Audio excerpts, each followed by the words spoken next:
meus amores, eu sou Karina Duarte, começo mais um Na Vibe com Karina e o meu entrevistado de hoje é uma pessoa muito especial, um advogado criminalista formado pela Universidade Veiga de Almeida, coordenador jurídico no escritório Fonseca Vieira Advogados e exerce a profissão há mais de 20 anos.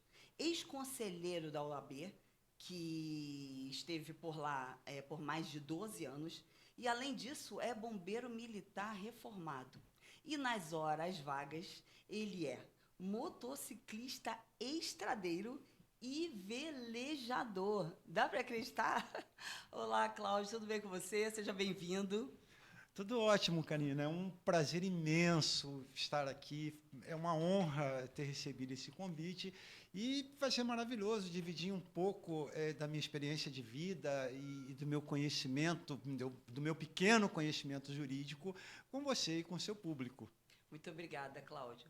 O que te levou a escolher ser advogado criminalista? Karina, eu penso que a advocacia me escolheu. Eu vou tentar contar a minha história de maneira bem rápida e resumida. Eu fui do Corpo de Bombeiros do Estado do Rio de Janeiro, o que muito me enriqueceu. Depois disso, trabalhei nos Anjos do Asfalto e, num dado momento da minha vida, eu comecei a imaginar e a desejar ser delegado de polícia. Com isso, resolvi cursar Direito e eu encontrei uma grande dificuldade. Eu nunca havia processado ninguém, eu não sabia nem onde era o fórum, então tudo foi mais difícil. E depois que eu comecei a estudar, esse sonho de me tornar delegado de polícia foi deixado um pouco de lado. Por quê? Porque eu me apaixonei pela advocacia. E eu, de verdade, me apaixonei pela advocacia quando fui estagiário da Defensoria Pública.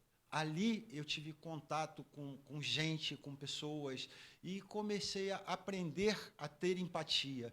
E foi quando, de fato, eu me apaixonei pelo direito e percebi a importância de defender as pessoas mais humildes, de defender o cidadão diante do poder do Estado.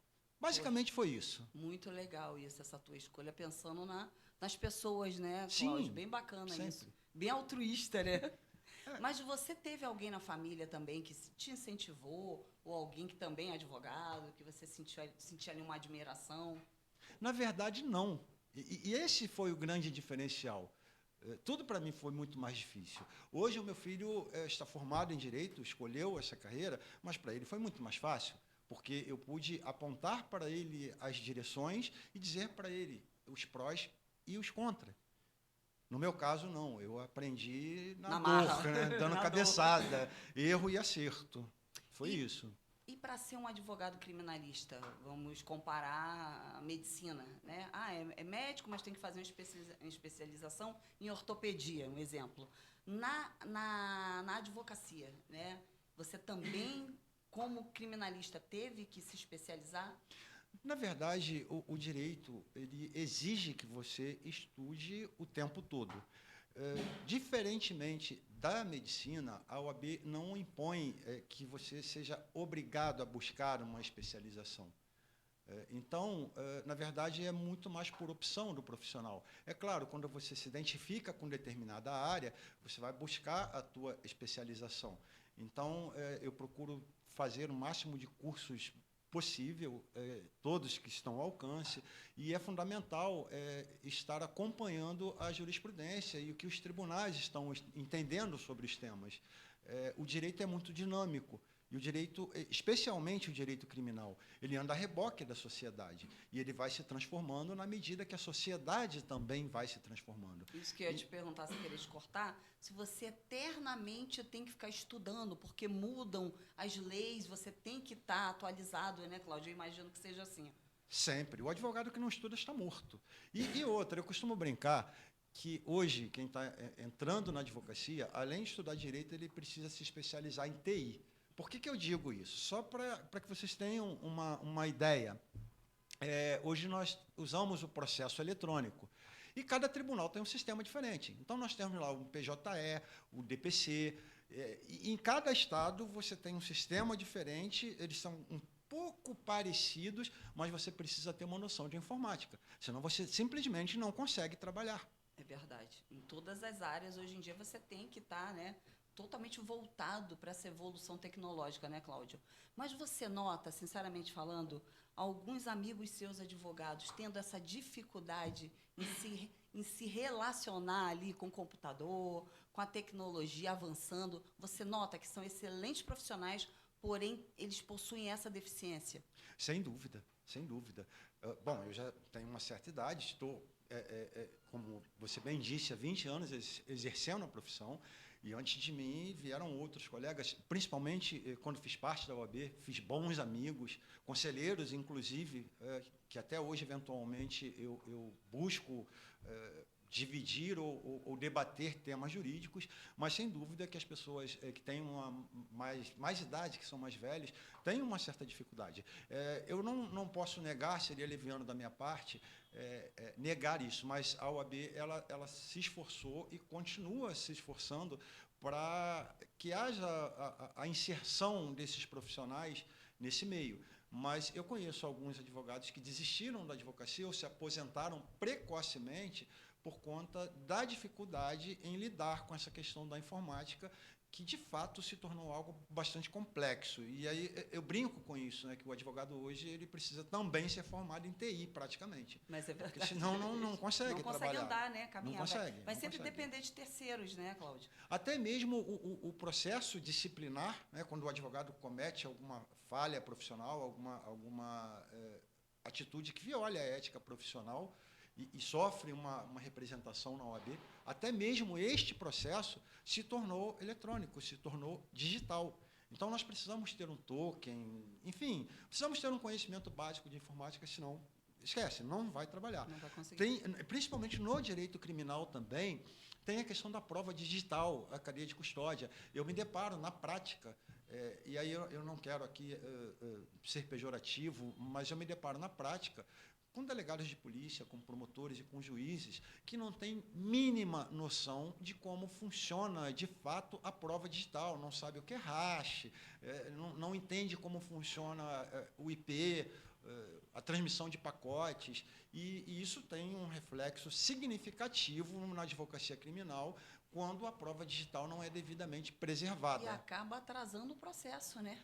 Por ter essa dificuldade de lidar com essas questões? Na verdade, não ocorre um atraso, mas pode ocorrer nulidades. Pode acontecer de uma pessoa que efetivamente cometeu um crime e é culpada sair impune, porque houve uma falha no tratamento da prova digital, na maneira como a prova digital foi preservada ou colhida.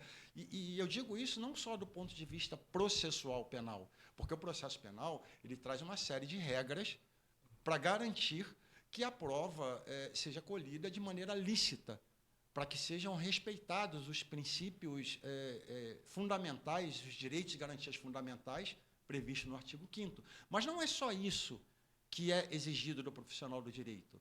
É preciso que sejam respeitadas as regras no que diz respeito ao conteúdo propriamente dito, né? A preservação do histórico do material digital, que é bem diferente do material físico, do material analógico, entende? É bem legal. E qual que é o maior mito que você nota que vocês, advogados, né, criminalistas, enfrentam? Existem bullies? Vocês passam por algum bullying? Eu sou advogado criminalista.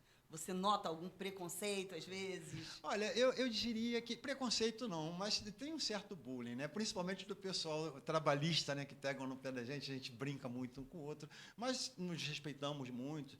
E queira ou não queira, todas as áreas do direito, elas se conversam, elas acabam sendo intrínsecas, porque você vai encontrar situações criminais dentro do direito do trabalho, dentro do direito civil, dentro do direito previdenciário. Enfim, o direito criminal ele é um meio que se meteu, é muito vaidoso. Nós dizemos no estudo do direito penal que o direito penal ele é um soldado de reserva.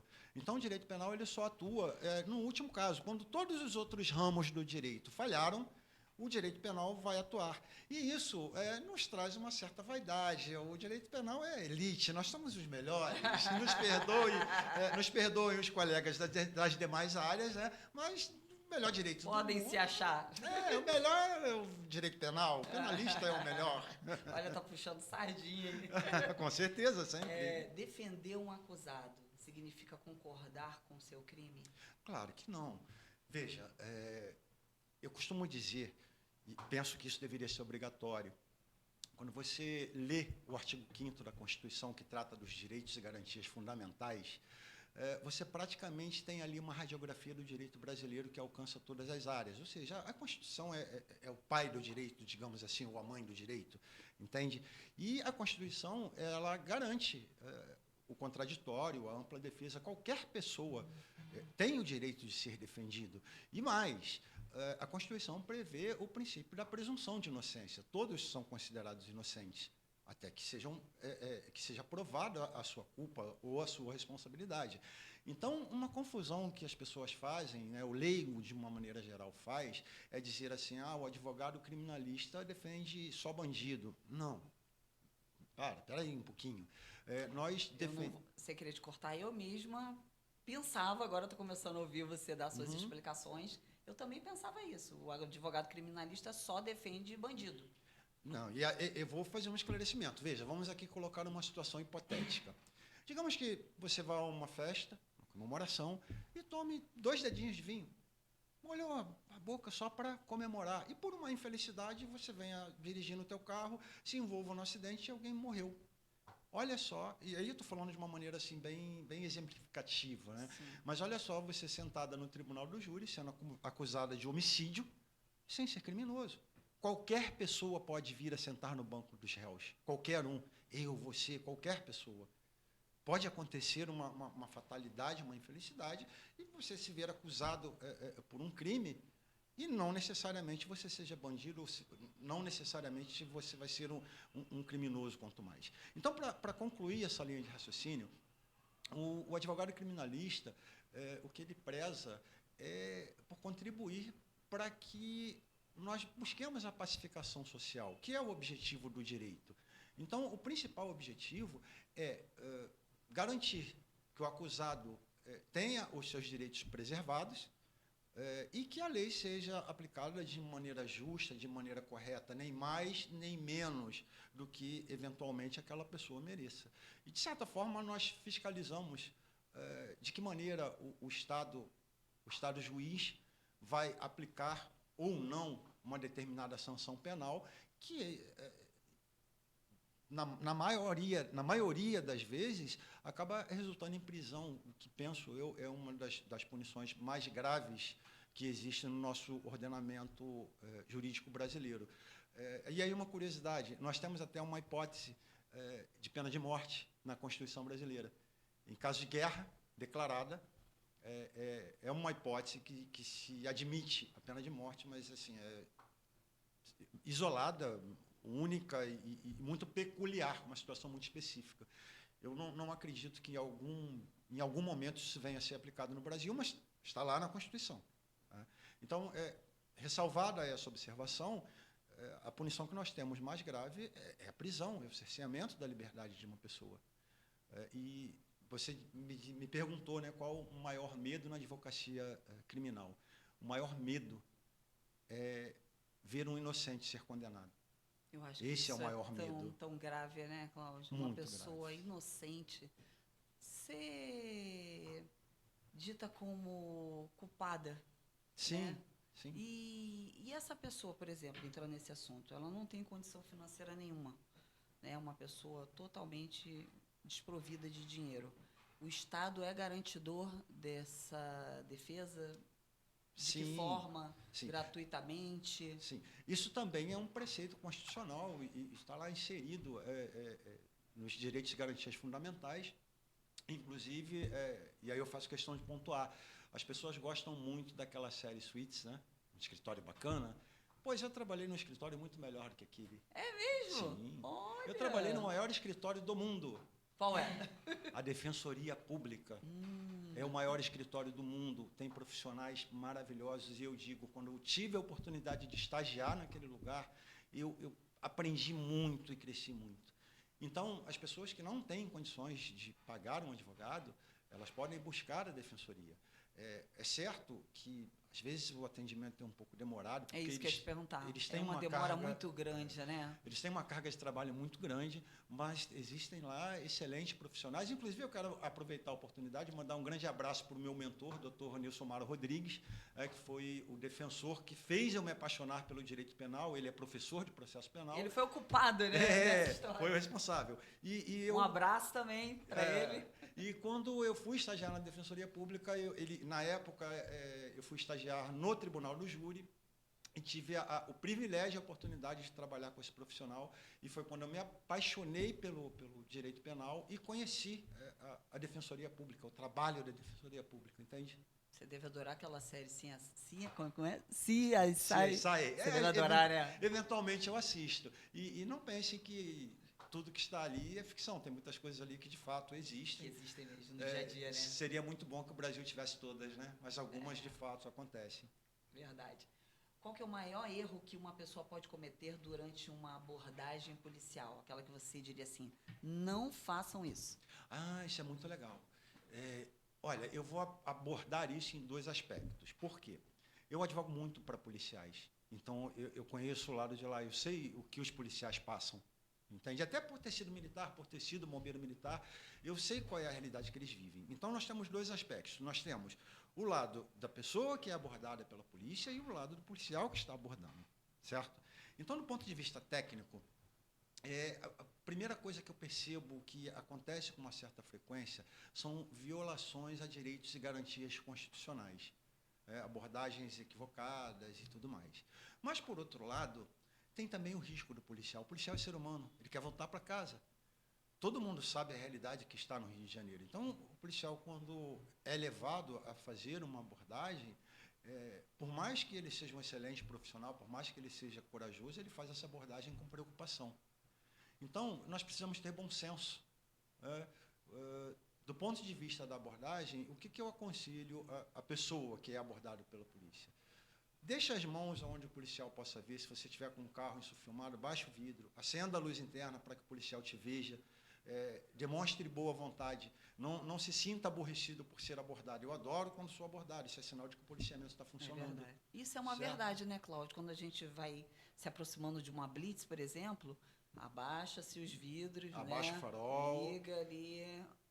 Não façam movimentos bruscos. E outra coisa, não se irritem, porque muitas vezes, principalmente quando é tarde da noite, o policial normalmente aborda apontando a arma. E as pessoas se sentem ofendidas. Mas, volto a dizer, é uma questão de bom senso. Ele não sabe quem está do outro lado. Sim. A partir do momento que ele te abordou e que ele perceber que está seguro, ele vai abaixar a arma e vai lhe tratar com educação. Mas, num primeiro momento, foi uma coisa que eu aprendi, tenham empatia.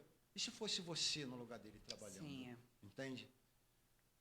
E o que o policial não pode fazer, que é proibido nessa abordagem com o cidadão? Evidentemente que ele não pode ser truculento. O que a polícia pode ou não pode fazer está na lei. Nós temos uma máxima que diz o seguinte: quando você fala de direito administrativo, de direito do Estado, o Estado pode tudo que está na lei, e o particular pode tudo que a lei não proíbe. Então, é diferente. Entende? Então, quando você fala de direito administrativo, e é o caso de uma abordagem policial, tecnicamente a gente não está falando nem de direito penal, a gente está falando de direito administrativo, do poder de polícia do Estado para fazer essa verificação.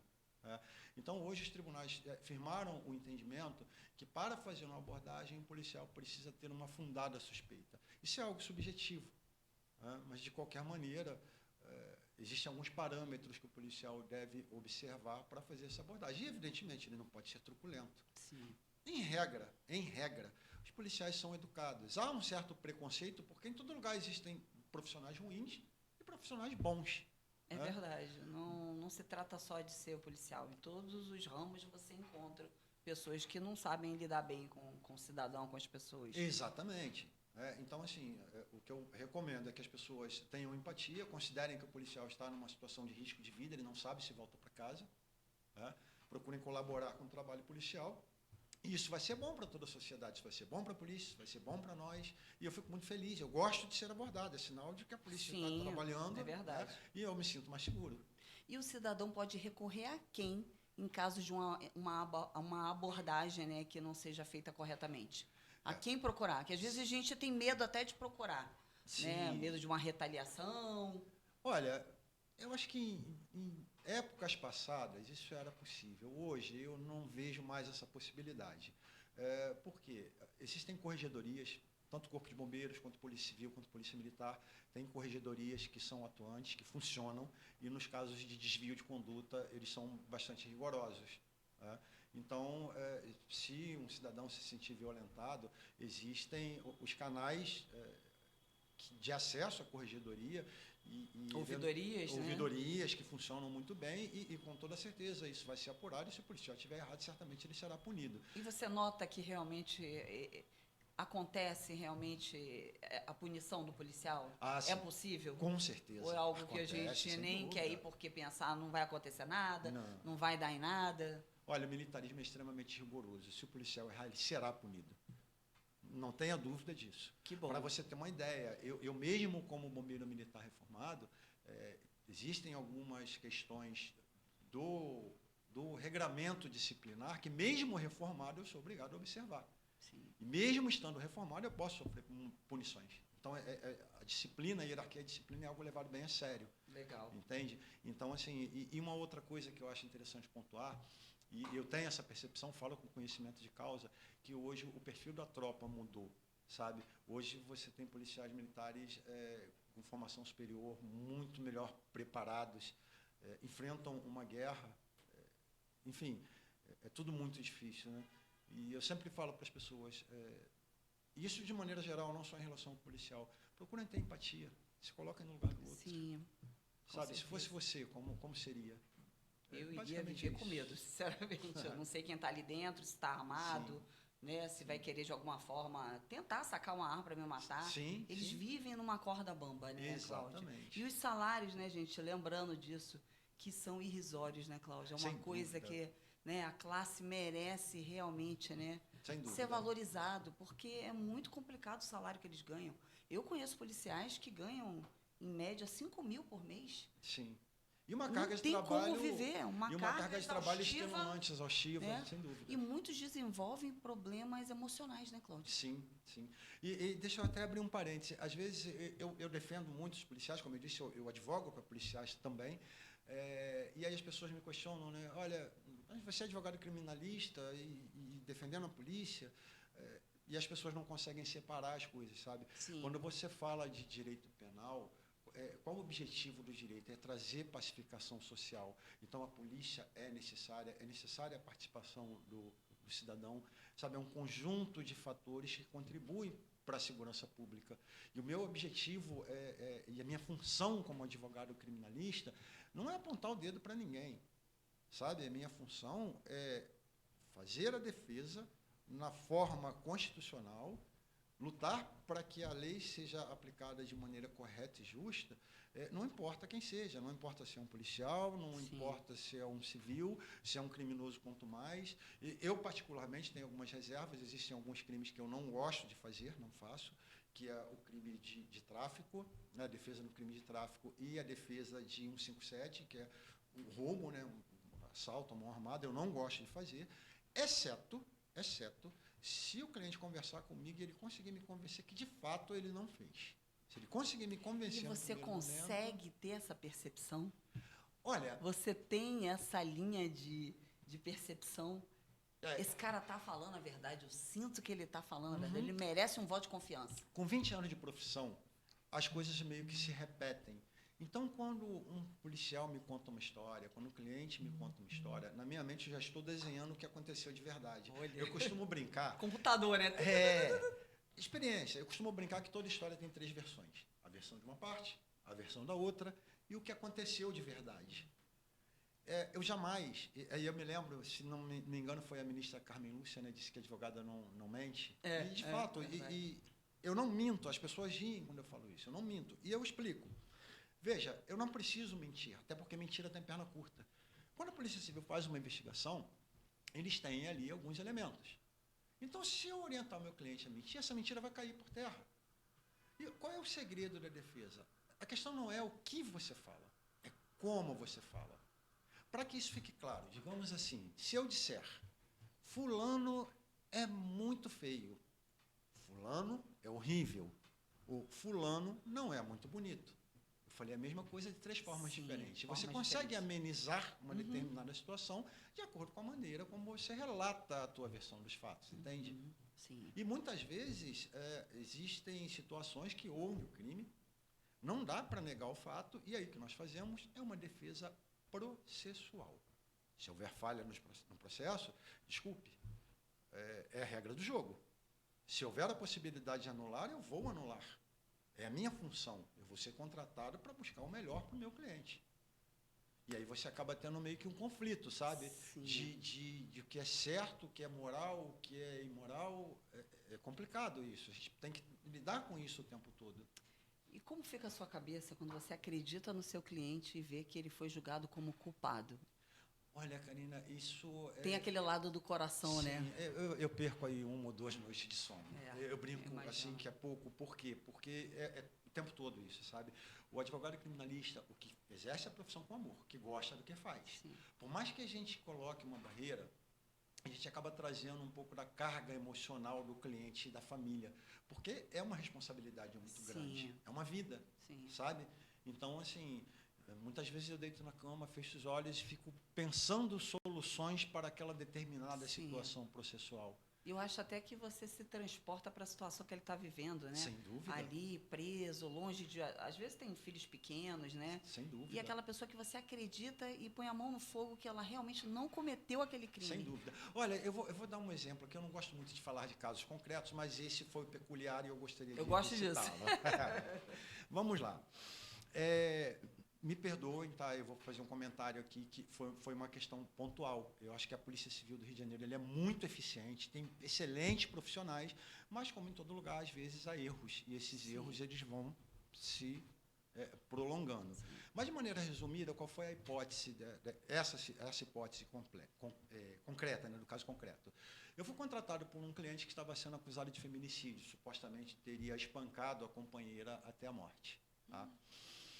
E eu comecei a conversar com esse cliente, ele me contou toda a situação que envolvia o caso, e eu pensei, não há como esse rapaz ter cometido esse crime. Por uma série de fatores, tá? Os parentes da moça diziam que ele era muito bom com ela, que nunca viram discutindo, e uma coisa que chamou minha atenção. Eu perguntei a ele, onde você trabalha, o que você faz? Ah, doutor, eu trabalho há 25 anos no mesmo lugar. Eu falei, e aí, o que você faz? Eu sou administrador de um condomínio, em um determinado local. E a pergunta que eu fiz para ele foi a seguinte, você já teve algum problema no condomínio, algum problema policial com algum condômino? Não, doutor, todos me adoram. Eu pensei, esse cara é um santo, ele não matou ninguém. É impossível que alguém administre um condomínio por 25 anos e não tenha tido nenhum problema. É verdade. Entende? Então, assim, eu me aprofundei no estudo e qual foi a conclusão que eu cheguei? E aí vem a importância do estudo. Tá? Eu gosto de estudar medicina legal, até porque, como eu te disse, aquela história de ser delegado e tudo mais. E sem entrar muito nos detalhes técnicos, em medicina legal, todo mundo que vem a falecer fica com marcas no corpo. E essas marcas se chamam livores cadavéricos. O sangue para de circular e você fica com marcas no corpo. E quem é agredido tem hematomas. Sim, são diferente. Manchas diferentes. Hematoma é uma coisa, livor cadavérico é outra. E as pessoas que conduziram esse inquérito confundiram livores cadavéricos com hematomas e foram levados a crer que essa pessoa teria cometido um feminicídio. Bem, para ser de maneira objetiva, tá? Pessoas foram ouvidas, eu acompanhei toda a instrução inicial, trouxemos prova para os autos e, ao fim e ao cabo, nós conseguimos trancar a ação penal por meio de um habeas corpus, o que é algo muito difícil. Não é fácil você conseguir trancar uma ação penal por meio de um habeas corpus, mas nós conseguimos, né, o Tribunal de Justiça acatou os nossos argumentos, nós provamos que não teria como ele ter cometido esse crime e essa pessoa, graças a Deus, um inocente, se livrou de estar perante um tribunal do júri por algo que naquele contexto não caberia, era absurdo aquela denúncia. Que legal que você teve, né? Esse pensamento de correr atrás. E você tem, o advogado criminalista, uma dúvida, ele tem que ser investigativo? Procurar vizinhos? Fazer Olha, perguntas para familiares. veja, É dessa maneira? veja, no momento da instrução processual, nós não podemos ter contato com as testemunhas, de maneira nenhuma. Mas isso é admitido pela doutrina, pela melhor doutrina penal, que se chama de investigação defensiva. Então, nada impede que o advogado, lançando mão das ferramentas que tem, dos bancos de dados públicos, ele busque informações que possam aclarar as investigações.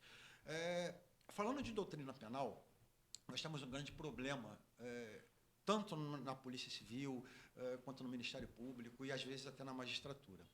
A doutrina penal construiu um conceito que se chama Síndrome de Dom Casmurro. Lembra do livro? Sim. Então, Nunca li, mas a gente não sabe, né, se de fato o namorado traiu, se a Capitu traiu o namorado ou não com o melhor amigo, né? E por que a doutrina chama de síndrome de Dom Casmurro, esse comportamento processual penal? É porque muitas vezes o investigador se depara com uma situação de um crime, ele começa a investigar aquele crime, e ele constrói na mente dele uma linha do tempo de acontecimentos, e ele passa a acreditar naquilo. A partir daí, ele passa a afastar tudo que enfraquece a tese dele e a abraçar somente o que fortalece a tese dele. Óbvio que isso é uma falha profissional grave. Penso eu que o profissional do direito, seja o advogado de defesa, seja o promotor, seja o delegado de polícia, ele tem que se afastar disso, ele tem que procurar ser o mais isento possível. Porque a função da Polícia Civil é coligir os elementos de informação que vão auxiliar ao Ministério Público a oferecer ou não a denúncia. Então, é muito importante essa parte da investigação. Entende? Você nota que tem casos que a polícia deixa de lado essa investigação? Olha, acontece muito isso? O fato é o seguinte, há uma carga muito grande de trabalho na Polícia Civil, não tenha dúvida disso. Como eu te disse, eu tenho clientes policiais civis, então eu conheço o trabalho, o pessoal rala, viu? Trabalham muito. Imagino. A grande maioria é extremamente dedicado, por mais que tenha melhorado bastante a estrutura da Polícia Civil, há sim, principalmente nas delegacias distritais, há sim uma certa dificuldade pela carga de trabalho. Então, chega ao ponto de ter uma certa deficiência e, infelizmente, essa é a realidade, as pessoas sabem que acontecem, mas têm medo de falar. Sabe, ou têm vergonha de falar, ou não querem falar. E mas falta o quê? Ter mais concursos, eu contratação acredito de que, novos assim, policiais? mais concurso. Teve concurso recentemente, eles estão para abrir um outro concurso, mas sim, mais concurso. Condições de trabalho para o policial, isso é fundamental. Terem melhores condições de trabalho. Cursos, aprimoramento e tudo mais. Mas a situação real hoje, é que há uma carga de trabalho muito grande, então os policiais acabam sendo obrigados a escolher o que é mais grave e o que é mais importante. E deixa aquele de lado. Embora isso seja ilegal, todo mundo sabe que isso acontece, tem direito, né? mas olha para o outro lado e finge, a gente sabe que na prática é assim que acontece. Sim. Então, a depender da gravidade do crime, acaba ficando um pouco para depois, né? Ou então é feito meio que... E às vezes nunca acontece essa investigação também, né? Fica meio que na gaveta, né, doutor? Às vezes acontece. Acontece muito de crimes prescreverem, porque... Até a própria pessoa desiste também. Deixa para lá, ninguém vai se preocupar. Sim. Não foi um crime tão grave. Exatamente. Isso é algo que acontece na prática. Sim. Cláudio, doutor Cláudio, como você imagina, quer que eu te chame? Eu não faço questão do doutor. Imagina, não faço mesmo. O policial, em quais casos pode entrar numa casa sem o mandado judicial? Então, isso também é uma questão constitucional e está prevista lá no artigo 5º, que são os direitos e garantias fundamentais. Em regra, um policial pode entrar numa casa em caso de flagrante delito ou em caso de perigo iminente no qual haja risco de vida. Os tribunais recentemente andaram regulamentando as hipóteses que autorizam essa entrada em domicílio e, para além do regramento constitucional e do regramento previsto no Código de Processo Penal, uma vez que uma evasão de domicílio, além de ser previsto como crime no Código Penal, na eventualidade da obtenção de uma prova em consequência de uma evasão ilícita de domicílio, gerar uma nulidade processual. Para além dessa questão, nós temos a lei de abuso de autoridades, que é a 13869, se não me falha a memória, acho que é 13869, na qual ela pode trazer responsabilidade para o agente público que venha a invadir um domicílio ilicitamente. Então, há uma regra para isso, tanto constitucional, que protege a intimidade, protege o domicílio. A Lei 13.869 veio trazer aí os parâmetros de horários onde os mandados legais podem ser cumpridos. E, dentro da legislação penal, você tem os casos onde a lei autoriza que seja concedida um mandado judicial para essa busca e apreensão. Então, a lei sempre vai dizer quando pode e quando não pode, e essa entrada no domicílio, ela, em regra, depende de uma autorização judicial. O juiz tem que autorizar ao policial adentrar naquele determinado domicílio, exceto, é claro, nos casos de flagrante, ou nos casos de perigo com risco de vida. Sim. E o que seria flagrante delito? O flagrante... Se pudesse citar algum exemplo. Sim, também. O flagrante é quando o crime está acontecendo. Eu não quero ser muito técnico para não complicar, mas você tem 3 tipos de flagrante. Mas, basicamente, é isso. É quando o crime está acontecendo ou acabou de acontecer, ou quando alguém é capturado logo após o crime portando algum objeto que esteja ligado àquele crime. Isso caracteriza o flagrante. Sem querer te cortar. Flagrante delito é quando o policial está vendo ou quando alguém viu que aconteceu aquilo naquele momento? Veja, o flagrante ele acontece quando a pessoa é presa no momento que está cometendo o crime, quando acaba de cometê-lo, se é capturada logo após portando algum objeto. E quem pode prender? Qualquer um do povo. Se eu presenciarmos um crime, ele está acontecendo, eu posso ir lá e dar voz de prisão. Qualquer um, isso está previsto na Constituição. Eu posso até imobilizar a pessoa. Sim. Eu sou uma lutadora, eu tenho meios... usando os meios necessários, sem se exceder, você pode sim prender... Mas se aquela pessoa tentar fugir, eu posso mobilizá-la. Usar os meios necessários. Não vou ser penalizada por isso. De maneira nenhuma. E aí você me aponta para um outro aspecto, que é o aspecto da legítima defesa, que está prevista no Código Penal. Que telepatia, doutor Cláudio. Então, a ação culposa é caracterizada, é uma ação praticada com imprudência, imperícia ou negligência. Ou seja, quando você pratica uma ação que traz um resultado que você não tinha a intenção de cometer. É necessário que haja um resultado e uma relação de causalidade. O que foi feito tem relação com o resultado. Aí está o crime. Sim. Certo? Então, quando alguém está praticando essa ação dolosa, especificamente, porque o crime culposo não admite prisão em flagrante, em regra, né? Mas o crime doloso sim. Então, quando a pessoa está praticando essa ação, é quando acontece o flagrante, né? O crime está sendo cometido. E aí, como eu disse, qualquer um do povo pode dar voz de prisão, e o policial deve. E, voltando à questão do Código Penal, existe a questão da legítima defesa. A legítima defesa é quando você age dentro dos limites da lei para se defender de um perigo ou uma lesão grave iminente naquele momento, e você também pode agir em legítima defesa de terceiros. Então, você está presenciando um assalto, alguém está assaltando alguém, você vai lá, por exemplo, a gente de vez em quando vê isso na internet, né? Alguém vem com um carro e atropela o cidadão que está armado assaltando. É óbvio que isso vai ser avaliado no caso concreto, porque numa legítima defesa você pode entrar no excesso. Se você usar uma força maior do que é necessária para conter aquela pessoa, você pode responder na medida desse excesso. Então, na hora de conter uma pessoa, você causou uma lesão corporal. Mas você causou lesão corporal porque você segurou o braço forte demais e veio machucar? É aceitável. Mas digamos que você segurou e você agrediu. Aí você está extrapolando o que a legítima defesa te permite. E até esses tempos negros que nós temos vivido de feminicídios, né, doutor? Sim. A legítima defesa, eu acho que deve ocorrer. Você tem um homem que tem muito mais força do que você, tenta te agredir, até tenta te matar. Sim. Se você tem uma forma ali de fugir daquilo... Sim. Né? Você não quer que aconteça, mas claro. Você precisa se defender. E aquilo acaba ocasionando levar essa pessoa, né, à morte, não sei de que forma. Sim. Você, acredito eu, não possa ser culpada. Claro que não. Porque se você ficar ali tranquila, tentando se defender somente. E um homem muito mais forte do que você, de repente com faca, arma na mão. Você tem que tentar fugir daquela situação. Sim. Agora é importante pontuar o seguinte: a legítima defesa é para aquela coisa iminente que está acontecendo agora.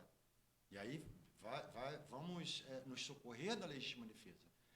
O que não é admitido é acontecer um fato aqui, e aí você, posteriormente ao fato, vai lá e toma uma atitude mais drástica e Sim. fugiu da legítima defesa. Entendi, claro. E óbvio, Eu falo naquele momento, naquela situação que você está vivendo. Não depois de você arquitetar uma vingança. Exatamente, aí não.